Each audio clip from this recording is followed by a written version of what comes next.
अस्सलाम वालेकुम नाज़रीन, शाम पे हमला और हुकूमत का खात्मा, 50 साल का सूरज इक़्तिदार का वो डूब गया, आखिर क्यों?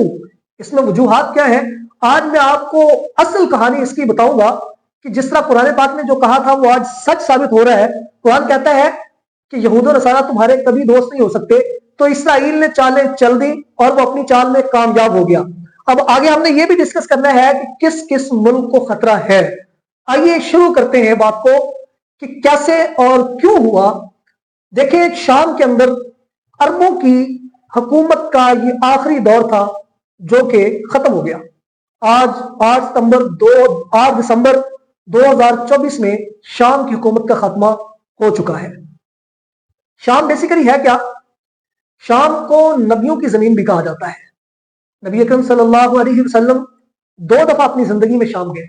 एक दफा अपने चाचा हजरत अबू तालिब के साथ उन्होंने सफर किया और दूसरा सफर उनका तिजारत की गर्ज से हुआ, जो हजरत खुदैबा रजी अल्लाह तआला अन्हुमा उनका सामान को लेके आए थे तिजारत के हवाले से।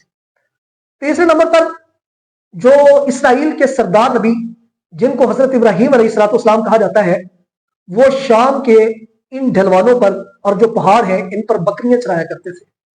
शाम का दूसरा बड़ा शहर हल्ब है। हल्ब, उसका नाम भी हजरत इब्राहीम अलैहिस्सलाम की मुनासबत से रखा गया। वो कैसे? क्योंकि जब हजरत इब्राहीम अलैहिस्सलाम बकरियां और भेड़ें चराया करते थे तो वो शाम को उनका दूध जो है ना वो दोया करते थे। अब दूध दोने को हल्ब कहते हैं, तो इसी मुनासबत की घर से उसका नाम हल्ब रख दिया गया।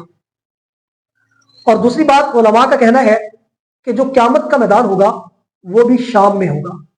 और आज शाम का जो सदर है वो तो छोड़ चुका है शाम को। उसकी वजह क्या हो सकती है, मैं आपको तारीखी हकायक से आगाह करूंगा। 1948 से लेकर 1973 तक, इस ड्यूरेशन में इसराइल और अरबों के दरमियान 4 जंगें हुई, जिसमें इसराइल, मिस्र, लेबनान, उर्दन और इराक ने हिस्सा लिया। लेकिन 1978 में इसराइल ने क्या किया कि अपनी चाल को चलते हुए अमेरिका को उसके अंदर इन्वॉल्व किया और मिस्र को इनसे अलग कर लिया। वो कैसे?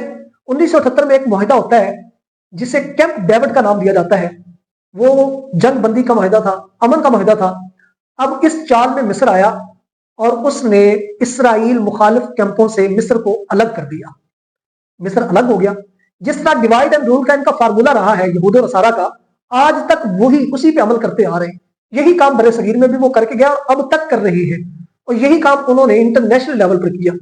मिस्र जब अलग हुआ उसके बाद उर्दन, शाम, इराक और लेबनान बच गए।